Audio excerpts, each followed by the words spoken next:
जय हिंद दोस्तों। मेरा नाम युवराज सिंह चारण। आपके अपने प्यारे चैनल इन्फिनिटी स्टडी पर आपका हार्दिक स्वागत और अभिनंदन करता हूं।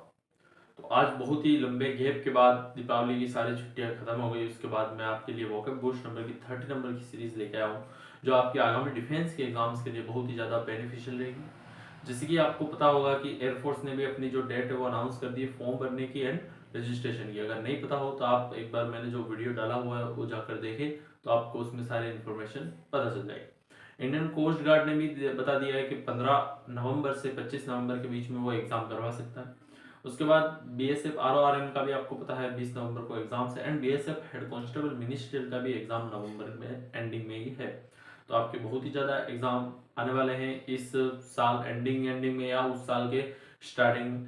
उसके बाद देखें तो एसएससी जीडी ने बहुत ही ज़्यादा बम्पर भर्ती वैकेंसी उसने जो निकाली है वो भी आपके लिए बहुत ही ज़्यादा बेनिफिशियल रहेगी, जिसमें बहुत ही ज़्यादा लोगों को पास होने का फायदा मिलेगा और नए से नए जॉब करने का अवसर मिलेगा। तो ये वोकेब की जो सीरीज आपके लिए बहुत ही ज़्यादा बेनिफिशियल रहेगी। तो आप आपके जो फ्रेंड्स वगैरह उनको भी आप शेयर करना, क्योंकि उनके लिए भी बहुत ही ज़्यादा बेनिफिशियल रहेगी। तो वोकेब बूस्ट नंबर की 30 नंबर की सीरीज जिसमें मैं 1 वर्ड लेके आया हूँ, जो स्टार्ट करते हैं बिना किसी देरी के। फर्स्ट क्वेश्चन की ओर चलते हैं अपन। फर्स्ट क्वेश्चन अपना आया, a person who is sent to other country to propagate religion.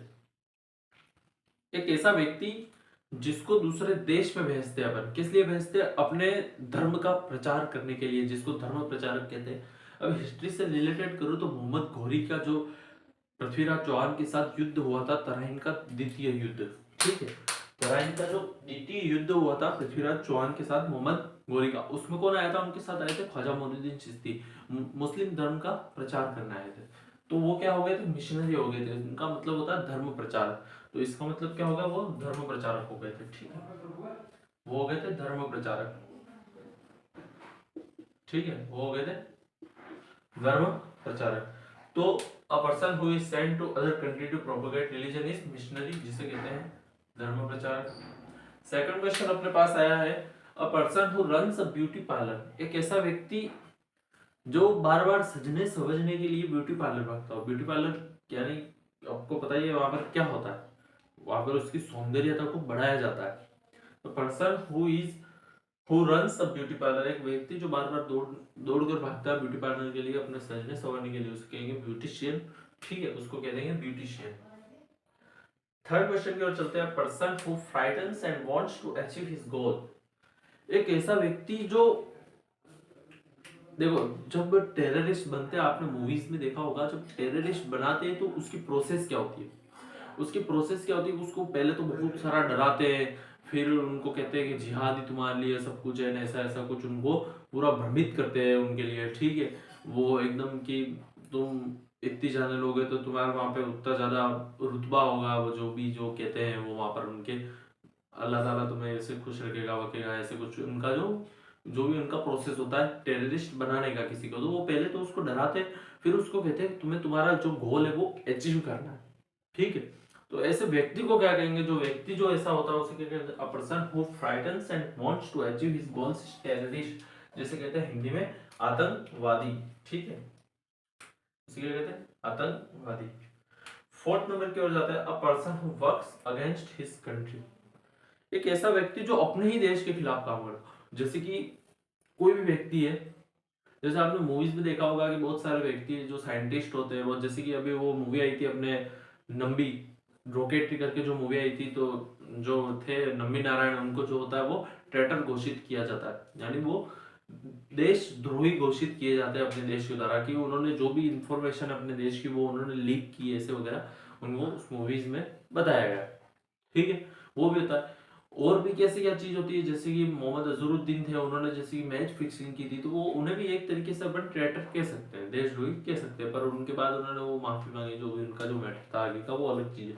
तो ट्रेटर यानी एक ऐसा व्यक्ति जो अपने देश के खिलाफ काम करता है, जो एक गलत काम करता है अपने देश के खिलाफ, ठीक है, उसे कहेंगे ट्रेटर, देशद्रोही, ठीक है, वो देश के खिलाफ काम करता है। 5 नंबर का अपन देखते हैं, person who looks after horses. Look after का मतलब होता है किसी की केयर करना, देखभाल करना, लुक आफ्टर। एक ऐसा व्यक्ति जो घोड़ों की देखभाल करता है।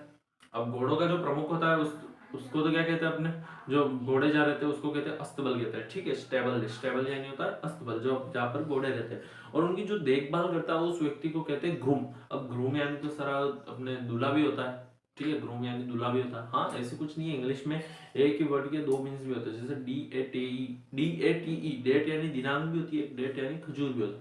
इससे बहुत सारे इंग्लिश में बहुत सारे वर्ड्स है, जिसके एक वर्ड्स के बहुत ही अनेक जो है वो शब्दार्थ अपन को इंग्लिश में देखने मिलते हैं, उनके जो मीन्स है वो डिफरेंट डिफरेंट अपन को देखने मिलते हैं।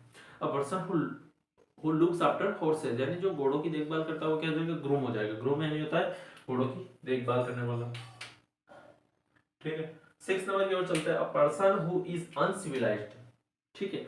एक ऐसा व्यक्ति जो अनसिविलाइज्ड है, जिसने कुछ चीज नहीं देखी। अपन जैसे एग्जांपल के तौर पर ले ले तो अपने अंडमान एंड निकोबार जो है अपने द्वीप समूह, उनके एक प्रजाति वहां पर पाई जाती है जिसको कैनिबल भी कहते हैं। कैनिबल यानी होता है नरभक्षी, जो लोगों का भी मांस खाते हैं। वहां पर बहुत सारी ट्राई की गई है। एक अपने जो थे अपने अपने यूके साइड के जो आए थे, इटली से, यू से, वहां से कुछ आए थे। वो अपनी जो बाइबिल लेकर वहां पे जाते हैं कि मैं लोगों को वो करूंगा, इनको वो यानी उनको सही शिक्षा दूंगा, ऐसे करके भी वहां पर उन्होंने ट्राई किया था, लेकिन उनकी जो ट्राई थी वो अनसक्सेसफुल रही थी। एक वो पहले तो उनके साउथन जो जो छोर था उधर से गए थे, फिर उसके बाद दूसरे सिरे से गए थे। लेकिन फिर क्या होता है, उनकी जो बाइबल और उनका वो कहाँ जाते हैं, वो उनकी बाइबल कहाँ जाती है, उनकी वो वाट लगा देते हैं। जो भी वहां पर जो लोग रहते हैं अंडमान निकोबार में, वो जो स्पेसिस रहती है, वो जो ट्राइब्स रहती है, वो बहुत ही खतरनाक रहती है, उनको मार के खा जाती है। और बता दो उनका जो कनेक्शन है वो, जैसे कि अपन रह रहे हैं उनको कुछ नहीं पता, वो आज भी कम से कम आज से जैसे 6-7 हजार साल पहले रह रहे उस टाइप से ही वो रहते हैं, ठीक है। अपन इंडस वैली सिविलाइजेशन में भी ठीक रहते थे, उससे भी खराब रहते हैं, यानी अपन पता लगा सकते हैं कि वो स्पेसिस कितनी पुरानी होगी। भारत में भी वो ऐसे ट्राई उसको मिलाने की ट्राई नहीं की गई है, क्योंकि वो जो है अब अपनी धरोहर, एक तरीके से वो अपनी धरोहर होगी, वो अपने अंदर ही है, ठीक है। उससे भी अपनी पहचान होती है।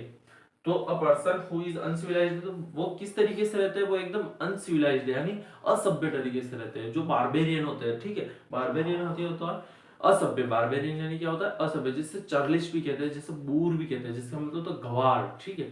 तो उसको बूर भी कहते हैं, उसे चर्लिश भी कहते हैं, जिससे गवार कहते हैं, ठीक है। तो ये हो गया गवार वाला। 7 नंबर का देखते हैं, place where clothes are kept, एक ऐसी जगह जहां पर क्लोथ रखे जाते हैं, कपड़े रखे जाते हैं, उसको उसको कहते हैं वार्डरोब, ठीक है। WARD ROB, वार्डरोब यानी होता है कपड़ों के रखने का स्थान, उसे कहते हैं वार्डरोब, ठीक है। तो a place where clothes are kept is wardrobe, जहां पर कपड़े रखे जाते हैं। 8 नंबर का देखते हैं अपन। 8 नंबर का अपने पास क्या है, अ place in which bees are kept, बीज यानी होती है मधुमक्खी। अब जहां पर मधुमक्खी रखी जाती है उसे क्या कहते हैं, एपियरी, ठीक है, उसे क्या कहते हैं, एपियरी। जहां पर मधुमक्खियां रखी जाती है उसे कहते हैं एपियरी। और 9 नंबर का देखते हैं अपन, a place in which birds are kept is aviary, जहां पर किसको रखा जाता है, बर्ड्स, पक्षियों को रखा जाता है, उसे एवियरी। और जो फिश को रखा जाता है वो आप कमेंट बॉक्स में बता दीजिएगा कि जहां पर फिश को, मछलियों को रखा जाता है उसे क्या कहते हैं, आप कमेंट बॉक्स में जरूर बताइएगा कि जहां पर फिश को रखा जाता है वो किसको कहते हैं। अब अपने एक बार जो इसका है वो क्विक रिवीजन कर देते हैं। Person who is sent to other country to propagate religion is missionary, धर्म प्रचारक, जैसे बताया था मोहम्मद गौरी के साथ कौन आया था, तराइन के द्वितीय युद्ध में आया था अपने ख्वाजा मोइनुद्दीन चिश्ती आया था। सेकंड जो आया, a person who runs beauty parlour, एक ऐसा व्यक्ति जो बार बार सजने संवरने के लिए जाता है वो होता है beautician. A person who frightens and wants to achieve his goals is terrorist, जिसे कहते हैं आतंकवादी। अमरीश पुरी का वो डायलॉग सुना होगा आपने कि आतंकवादी की कोई प्रेम कहानी नहीं होती, वो डायलॉग अभी बहुत ज्यादा फेमस हुआ, ठीक है। अ person who works against his country is traitor, ठीक है। अ person who works against his country is traitor. A person who looks after horses is groom, दूल्हा, ठीक है। A person who is uncivilized is barbarian.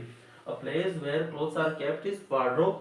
A place in which bees are kept, जहाँ मधुमक्खियों को रखा जाता है उसे एपियरी, और जहाँ पर पक्षियों को रखा जाता है उसे कहते हैं एवियरी। और कमेंट बॉक्स में आपके होमवर्क के लिए दिया मैंने कि फिश को जहाँ रखा जाता है उसे क्या कहते हैं, ठीक है।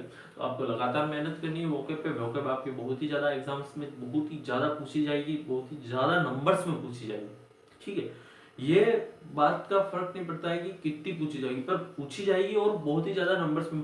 जैसे आप एनडीए का रेशियो देख लोगे वोकेब एंड ग्रामर का, तो वोकेब अब ज्यादा पूछने जाएगी, जैसे कि 50 क्वेश्चन आते हैं एनडीए में इंग्लिश के, जिसमें 10 सिनोनिम आ जाते हैं, 10 एंटोनिम आ जाते हैं, 10 इडियम्स एंड फ्रेजेस आ जाती है। उसके बाद फिल इन द ब्लैंक्स, जिनमें भी वोकैब का बहुत ही ज्यादा वर्चस्व होता है, जैसे कि आपने देखा होगा कि उसमें फ्रेजल वर्ब पूछी जाती है। उसके बाद आपने एरर भी देखे होंगे उसके अंदर, तो एरर भी जो होते हैं कि वो बहुत सारे फ्रेजल वर्ब के भी एरर आ जाते हैं उसमें। तो एक वही चीज है, वोकैब आपके बहुत ही ज्यादा एक आपके नंबर्स को बूस्ट करेगी एक तरीके से, इसलिए मैंने इस सीरीज का नाम वोकैब बूस्ट ही रखा है, क्योंकि वो आपको बूस्ट कर रही है इस भी एग्जाम्स में ऊपर लाने के लिए। ठीक है, हार जीत तो होती रहेगी, आपको आराम से हार से अपनी सीख का सबक लेना और आगे जीतने के लिए बढ़ते जाना है। जैसे कि आपने वो सुना होगा, it doesn't matter how many times you fall it, it doesn't matter how many times you fall it, matters how many times you get up. कि यह महत्व नहीं रखता कि आप कितनी बार गिरे हो, ठीक है, ये बात महत्व नहीं रखता कि आप कितनी बार गिरे हो, महत्व यही रखता है कि आप गिरकर कितनी बार उठे हो उस चीज को पाने के लिए। इसी के साथ अलविदा कहना चाहता हूँ। जय हिंद, जय भारत।